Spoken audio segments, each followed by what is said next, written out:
Hello, everybody. I'm Jim, and this is the End Times from a positive biblical perspective. I would like to share with you an interpretation of some of the highlights from the prophecies of Daniel. And I'm going to be sharing these from a postmillennial view, which I believe is the biblical view. So come along with me, and if you disagree with me, let me know and share why from the Bible that you think I'm incorrect, because I want to learn and grow. But please don't just discount what I'm saying. Think about it and see if it makes sense.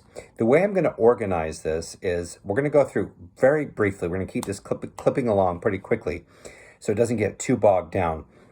But we're going to quickly go through Daniel chapter 2.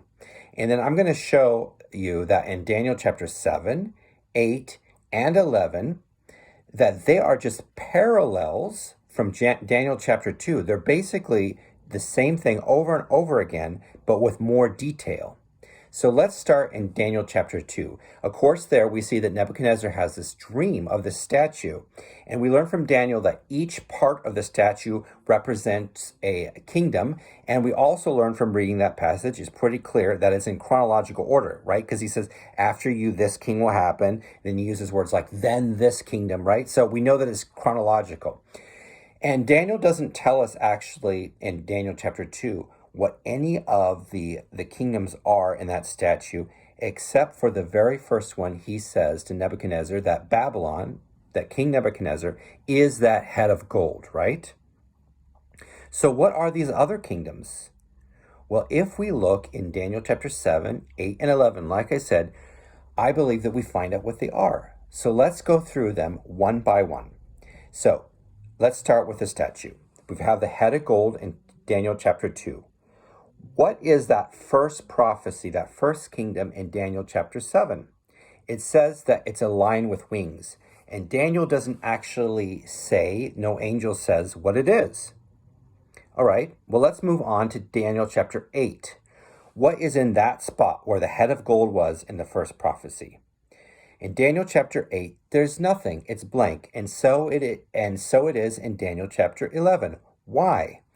Well, if you learn history, you know that Daniel, by Daniel chapter 8, was in the kingdom of Babylon still, but it was just about ready to end. So there was no reason for Babylon to be in the prophecy anymore. And in Daniel chapter 11, Babylon was already over, and it was moved on to the next kingdom. What is that in Daniel chapter 2? We'll go back to Daniel chapter 2 and do the next part. Well, there's the breast and arm of silver. The breast and arms of silver. All right, historically, the next kingdom after Babylon was the Medo-Persian Empire. Well, what is in that spot? The spot of the breast and arms of silver from chapter 2. What's in that spot in Daniel chapter 7 and in 8 and in 11? Well, in 7, there's a bear with 3 ribs in its mouth. But Daniel doesn't give, no angel gives any interpretation of that. But what's in that spot in Daniel chapter 8? There's a ram with 2 horns, and it says in verse 20, guess which kingdom? Medo-Persia, which is exactly the kingdom that came after Babylon. To me, this is a no-brainer. In fact, in verse 11, it names Medo-Persia again, in 11:2, and it has it fighting Greece.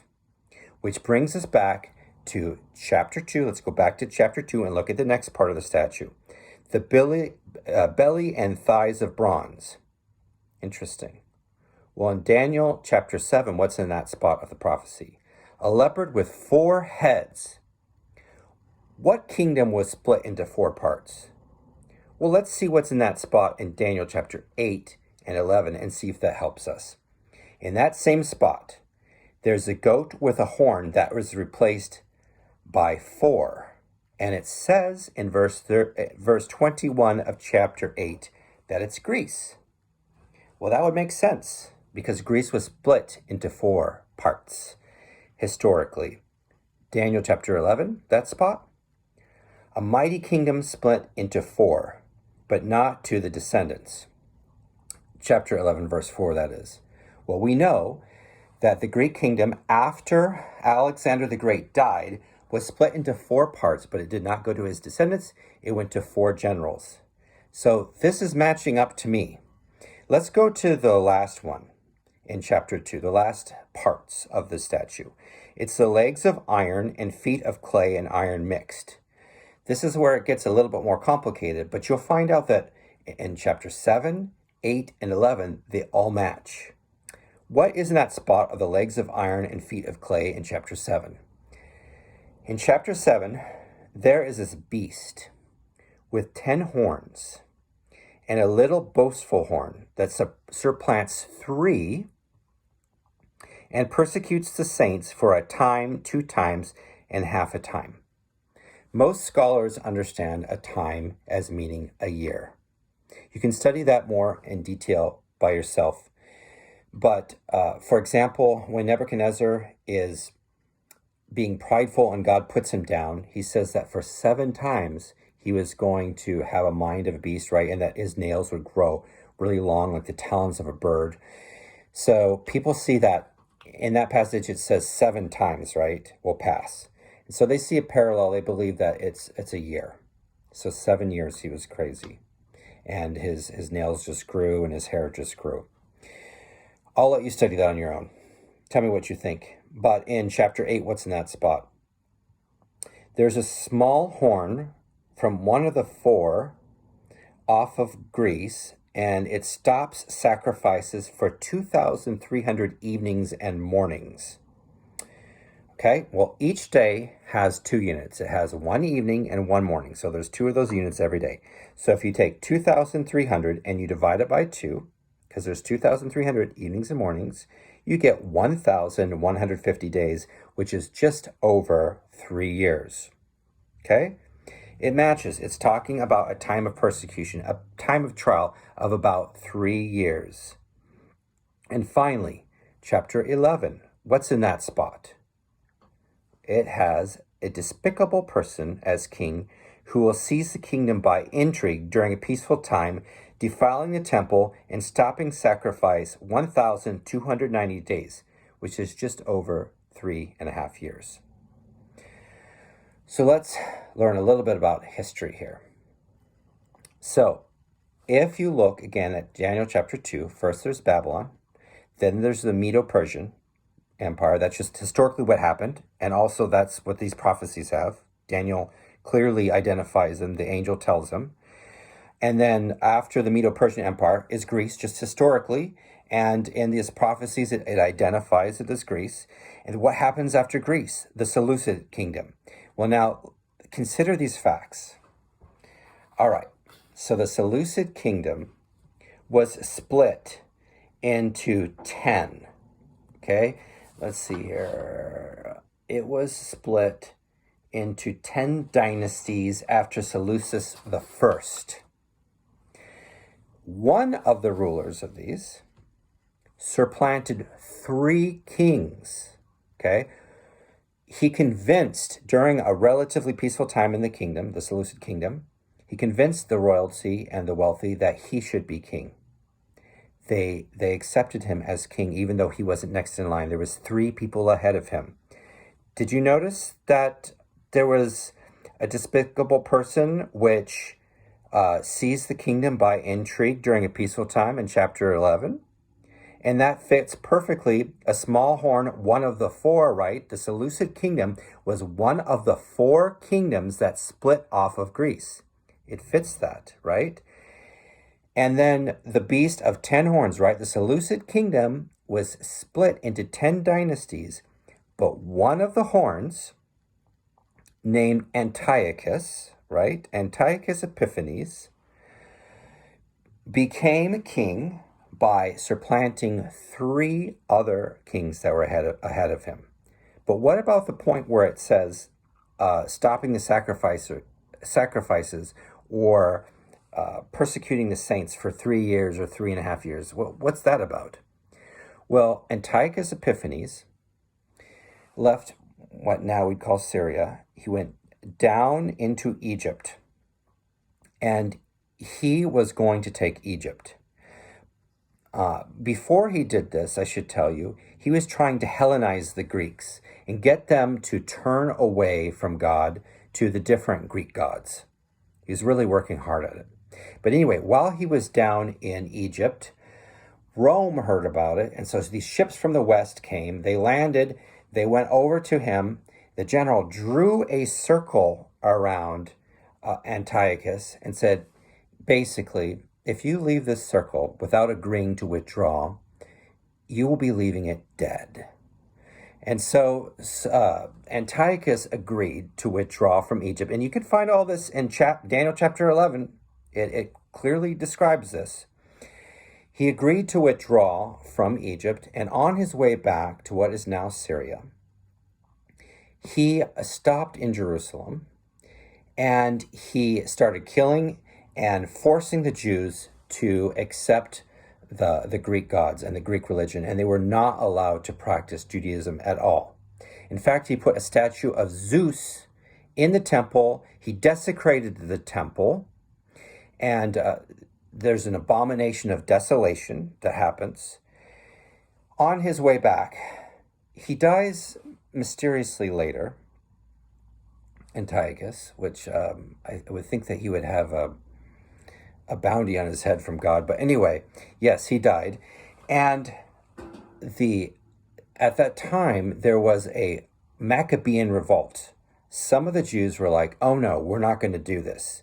And so actually, it helped save the Jews.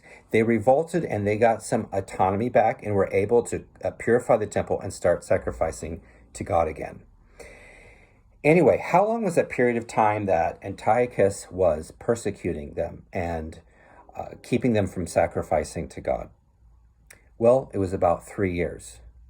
But wait, in Daniel chapter 7, it says about 3.5 years.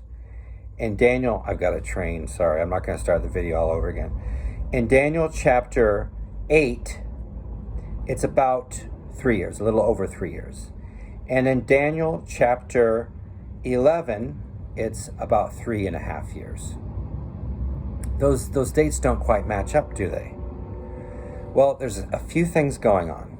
First of all, God likes to round. That's the first thing going on. If you read the Bible, like you'll say, so many men fought this battle or whatever, and then you'll read in another place, it'll have a different number. Oh no, did God make a mistake? Is the Bible have mistakes? No. God rounds just like we do. If I tell you my salary, I'm not going to tell you down to the penny or something if I'm willing to share it. And I might give different numbers at different times because it depends on how strictly I'm rounding. God rounds. Secondly, there was multiple calendars being used, which complicates things as well. And so, for example, there was a lunar calendar. There was a solar calendar. I mean, which one were you using? So between rounding, between different calendars, I think, and maybe I don't convince you, I'll let you decide if you're convinced. I think these dates, the 3.5 years in chapter 7, a little over 3.5 years in Daniel chapter 11, and just over 3 years in Daniel chapter 8 are talking about the same event. And that was the persecution of Antiochus Epiphanes.